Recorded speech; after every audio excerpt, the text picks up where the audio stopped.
So thanks for joining us for the March Vault webinar. My name is Shannon, and with me today we have Amanda and Blakely. During this three-part webinar, we're focusing on budgets, billing, and tax filing. As a reminder, this is a general overview, so some of the tools within Vault are not available to all chapters. If something is not available to you in your chapter, we recommend you reach out to operations support or your national headquarters. For part one of this webinar, I'll review building a good budget, how you can enter that budget in Vault, and demonstrate how budget details flow into our accounting reports. Amanda will review billing and the billing cycle setup tool, and Blakely will wrap us up with tax filing. As always, we welcome questions along the way, so please feel free to ask away using the questions box. But let's keep those questions general. Any specific questions to your chapter or how your organization uses a tool should be directed to operations support for the operations support email for your organization. All right, let's go ahead and get started. So just for a few minutes, I'm going to speak generally about budgets. So creating a budget is an important step in setting your chapter up for financial success. One of the most important steps in building a budget is to adopt budget policies. So these policies help develop a hierarchy of who, what, and when, and ensures consistency from officer to officer. So some examples of a budget policy are who builds the budget, what time period will the budget cover, who will review and approve the budget, when is the budget completed, and when is the budget communicated to the chapter. So once you've established basic policies of who and when, you can begin building your budget. Right, you'll want to start with your expenses. So a great starting point for budgeting is to determine and define your fixed and flexible expenses. So your fixed expenses are going to be required charges. So rent, meal plans, national dues, insurance, those types of charges. Flexible expenses are going to be based on what you use or consumption. So formal, apparel, social, those types of expenses. Once you've identified your fixed and flexible expenses, you're ready to begin creating your expense budget. To create a budget, you'll want to review the previous year's expenses for an idea of what to expect. This is going to be easier for groups that have maintained budget versus actual reporting or have an organized file system for invoices. If you have access to view bank statements, you can get an idea of purchases over the last 12 months. If your chapter traditionally uses bill pay for expenses, we have all that historical data right here in Vault for you. If you don't have access to the kind of reporting that you need, make it a mission to lay the foundation for the officers that come after you to easily access that reporting.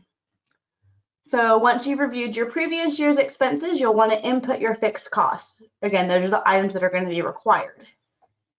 And then the final step is to review and add priority flexible expenses, then committee officer budgets as requested.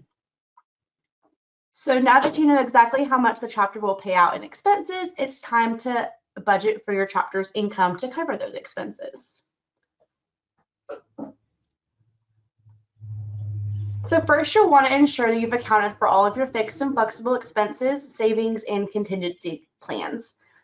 Then make sure you're billing enough to cover your chapter's expenses and adjust fees, just chapter dues, rent, meal plans, and national dues as needed.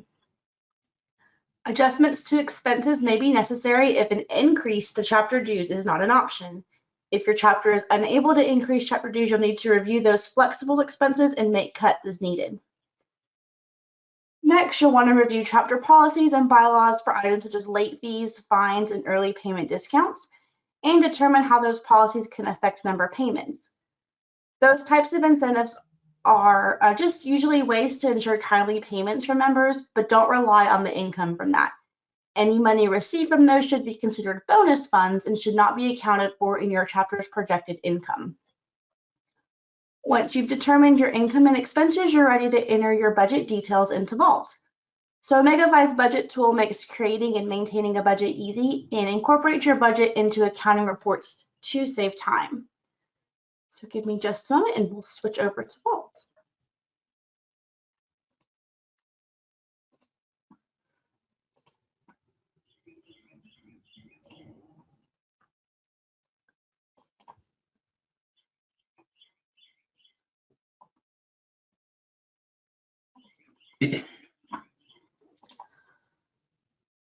All right, so to create a new budget in Vault, select the accounting menu. Under accounting tools, you'll see budgets. And then you're going to want to add a chapter budget. The budget type allows you to create a new budget from scratch or create a new budget from a previous period. If available, you can select a national template for the academic year for which you want to include national dues and fees charges for. The budget name allows you to give your budget an intuitive name. We do recommend you include the term and year for clarity. So, the accounting method is set to your organization's accounting type for your 990 reporting purposes. So this will either be cash or accrual. The begin date should be the beginning date of your organization's fiscal year, and the end date should be the last month in your organization's fiscal year. And then lastly, budget notes allows you to enter any relevant notes for the budget.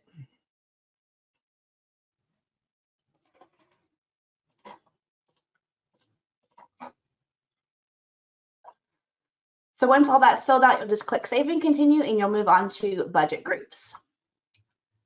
Budget groups is a function that allows the chapter to separate individual committee budgets or group income and expenses based on their type. For example, you may have a budget group for housing, recruitment, social, operating, national dues and fees, etc. Budget groups may be changed at any time in Vault under the accounting menu, and then budget groups. Just a side note about budget groups, they may not be appropriate for all chapters, so this step is optional and can be bypassed by clicking the next step at the bottom right-hand corner. The last part of the questionnaire is going to be your budget. It's going to ask you if your organization has a house or not, and this is just going to filter any housing appropriate charges as billed by your national headquarters if you selected a national template. If it's not applicable to you, you just click Save and Continue. All right, now you're ready to enter all of your expenses. If you're using that national template, the national budget notes will display at the top of the page as a guide while setting up the chapter's expenses. If you created budget groups, expense accounts are organized under the budget group they are assigned to. If an expense account is not assigned to a budget group, it will show as uncategorized. You can select See More to see sales for all months and enter your expenses according to the month you expect the chapter will pay the expense.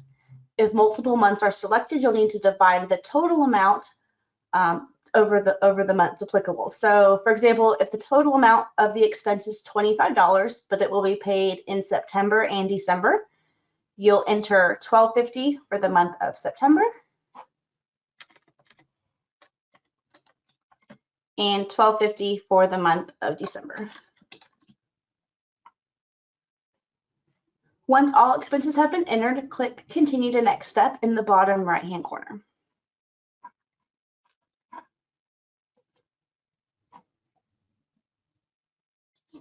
You'll follow the same steps to enter all of the chapter's projected income. And then once all of the income is entered, you'll click Continue to Next Step in the bottom right-hand corner.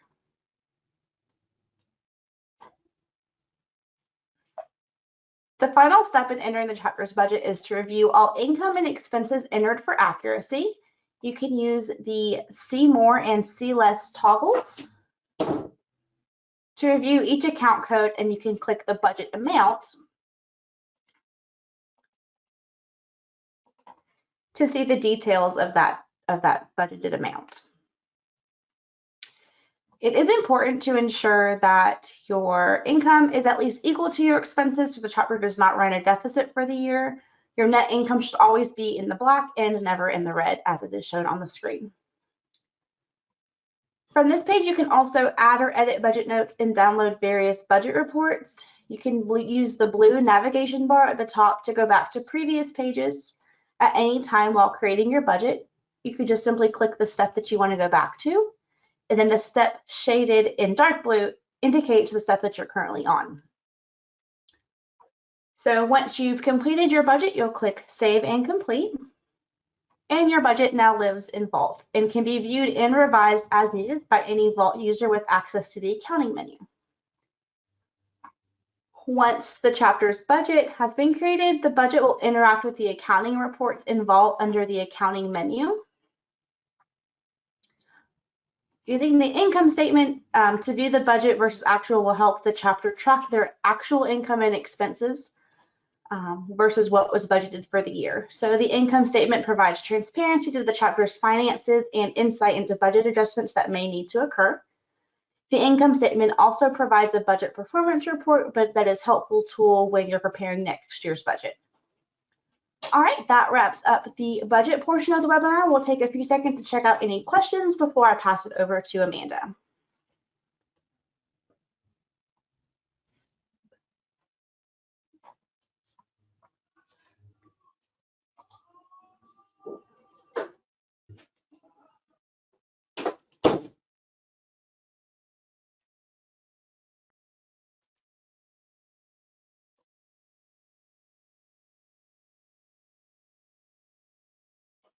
Thanks, Shannon. Give me just a second to get my screen set up and we will start on billing cycles.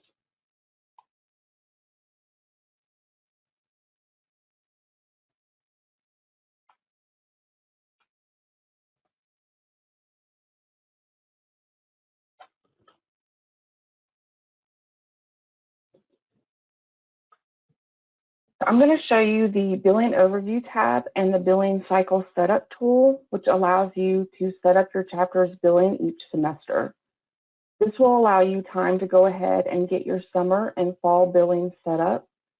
Feel free to ask general questions, but if you have specific questions concerning your chapter, reach out to your operations support team. So to begin, we're going to go to the billing tab and then click on billing overview.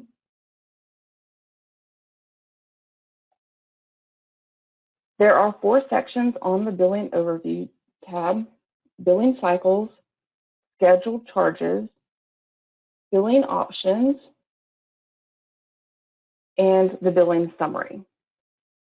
The billing overview displays scheduled charges for a particular term, winter, spring, summer, or fall, according to cycle, billing type, transaction description, and account. The first section, billing cycles, displays the cycle's name and year, the specific cycles, important dates, and if late fees apply. The bill on date is the date that charges assessed to member accounts. The charges are pending and editable. The statement on date is the day statements generate and we mail to members. The due date is the date payment is due, and the late after date is the last day a member can make a payment before their balance ages and the system assesses a late fee to their account. These dates can also be seen under the Billing Dates tab as well. The Scheduled Charges section displays a breakdown of the billing cycles by billing group. Each billing group shows a breakdown of charges per description, income account, and the dollar amount for each cycle. You can click Edit Charges to add or edit charges for each particular billing group. Make sure each member is assigned to the correct billing group. Billing groups are groups of members with like billing. Each member receives a billing group in accordance with their appropriate billing. Administrators can update billing groups by going to Billing and Update Billing Groups, which I will show you later. Each of the sections highlighted in blue represent a billing group. You can categorize members with like charges into each of these groups. As was mentioned when going over how to budget, make sure your scheduled charges are enough for your budget. Under the Billing Options section, it displays your chapter's current late fee and prepayment discount settings. We recommend late fees as an incentive for on-time payment and prepayment discounts as an incentive for early payment. Please contact your support team if you have questions or to change settings. And under the Billing Summary section, this displays a summary of your chapter's billing for their current, it displays your chapter's billing for the current term by billing group, transaction description, and income account. The billing group and transaction description show a further breakdown of charges per cycle. Now moving on to the billing cycle setup tool. This is on the billing overview tab, but please note this is a general overview. Some chapters do not have access to this tool and some have limited access. If you have specific questions regarding your chapter, contact your operations support team. So to begin, you'll click on Setup Billing. And here you will enter both the term and the year. And then you will select the first due date.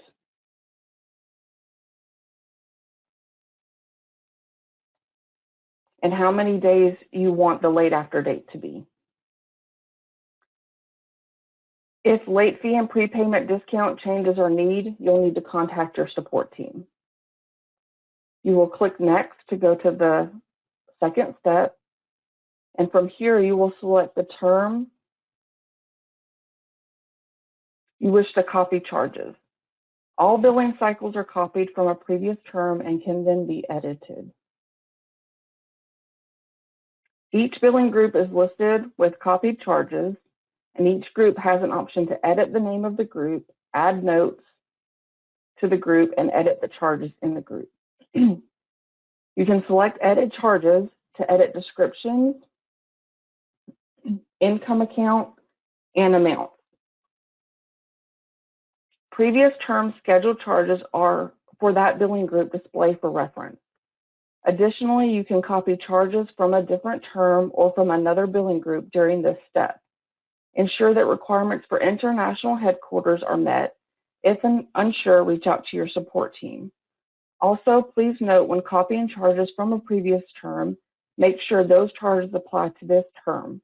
Copying previous charges is a guide, but please make adjustments according to this term's budget. Once you review all the billing information, you hit the Save button to save your edited charges. And then at the bottom right-hand corner, you'll click Next. You'll review what you just set up, and then you will click Save and Complete to finish setting up your billing cycles. To make sure your members are being billed correctly, you want to check the Update Billing Group and Update Billing Status pages. And you can get to the Update Billing Group tab by going to Billing and Update Billing Groups.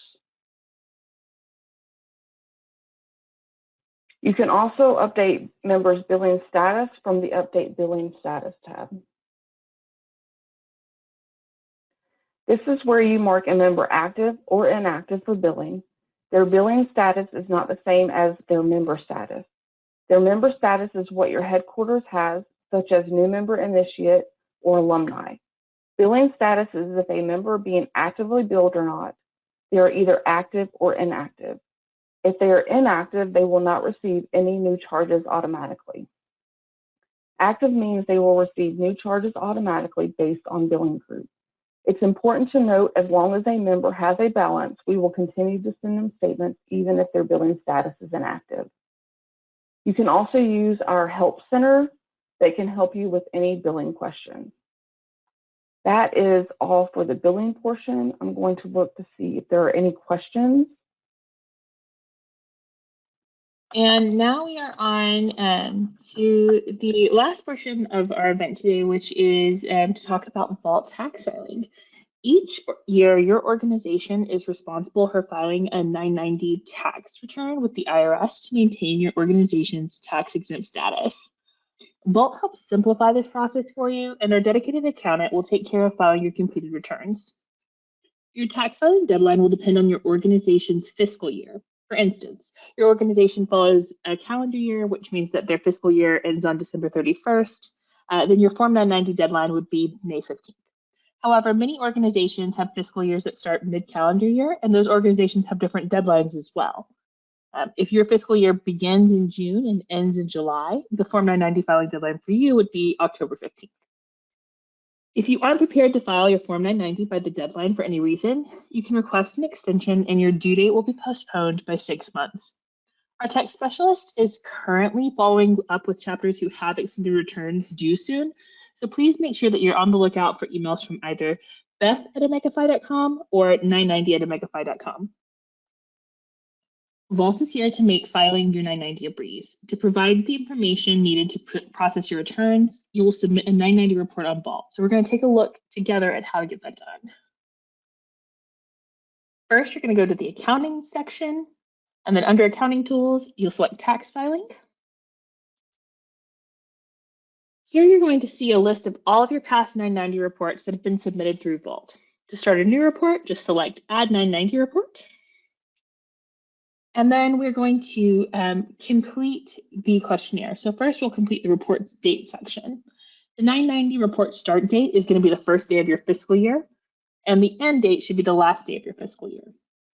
The accounting type is going to default to the method on record for your organization. If the method shown here differs from what was specified on previous returns, please contact 990@omegafy.com for assistance. Once you've reviewed this section, you'll click Save and Continue. And then we're going to look at the report information.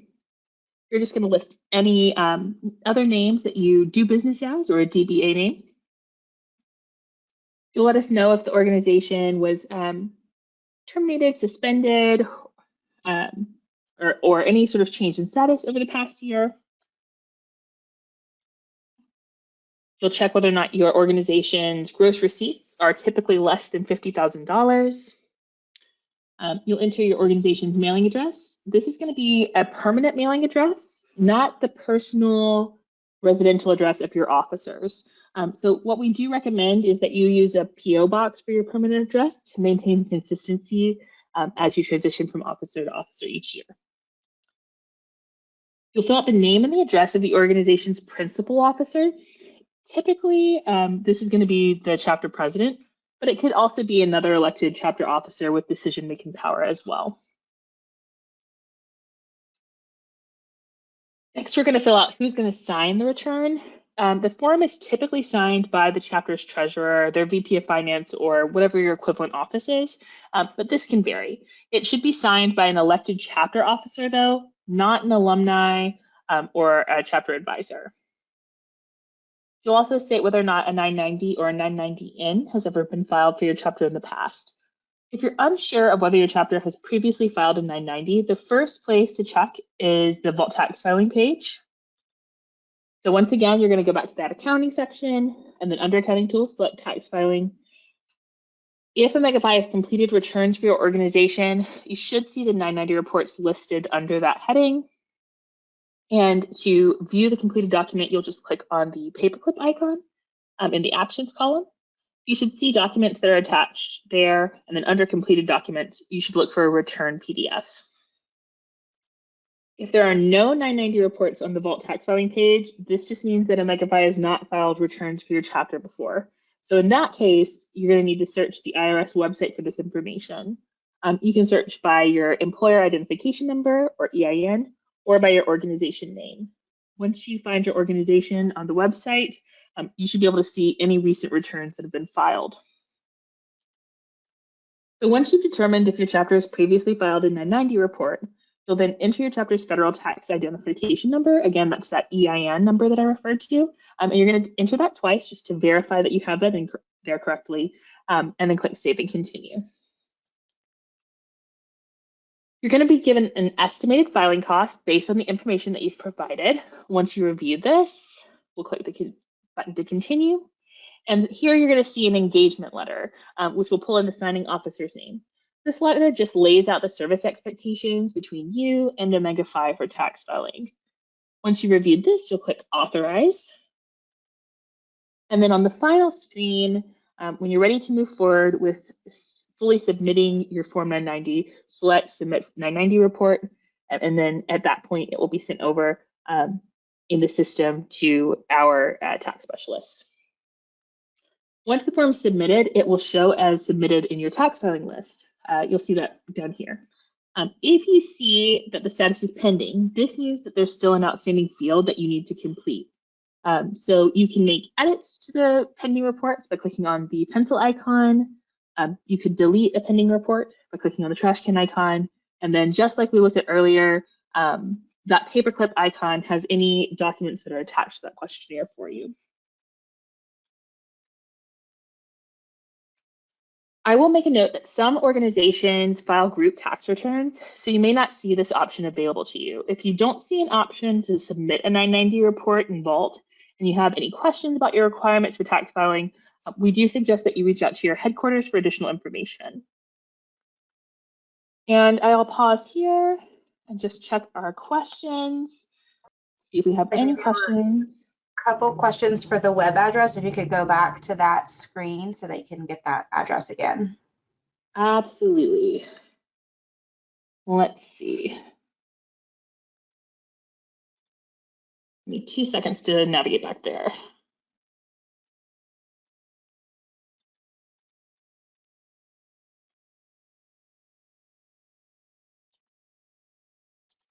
All right, so this is at apps.irs.gov, and that'll take you here. And if you just look up the IRS website and look for their tax-exempt organization search, that it will bring you here as well. Again, you can search by employer identification number, or if you aren't sure what your EIN is, you can also search by your organization's name. Let's see. Checking to see what other questions we might have here.